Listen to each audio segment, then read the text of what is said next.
નમસ્કાર દર્શક મિત્રો, મિરર ઓફ ધી વર્લ્ડમાં આપ સૌનું હાર્દિક સ્વાગત છે।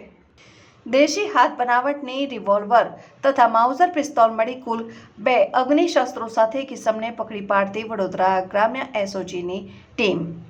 Shri J M. Chavda police inspector SOG નાઓના માર્ગદર્શન હેઠળ police sub inspector Shri M S. Jadeja તથા પોલીસ સબ ઇન્સ્પેક્ટર એચ.એમ. જાડિયા નાઓની સાથે એસઓજી સ્ટાફની ટીમો બનાવીને જરૂરી કાર્યવાહી હાથ ધરેલ, જે અનુસંધાને એસઓજી ટીમ વડુ પોલીસ સ્ટેશન વિસ્તારમાં પેટ્રોલિંગ દરમિયાન ચોક્કસ બાતમીના આધારે વડુ સિંધા ફળિયા તાલુકા પાદરા જિલ્લા વડોદરા ખાતે રેડ કરીને એક આરોપી ફિરોજ હુસેનભાઈ સિંધા ઉંમર વર્ષ 45 ધંધો નિવૃત્ત રહેઠાણ વડુ સીધા ફળિયું પાદરા નાઓને દેશી હાથ બનાવટની રિવોલ્વર અને માઉઝર પિસ્તોલ મળી કુલ હથિયાર નંગ 2 સાથે પકડી પાડીને આરોપીઓ વિરુદ્ધ કાયદેસરની કાર્યવાહી હાથ ધરાઈ।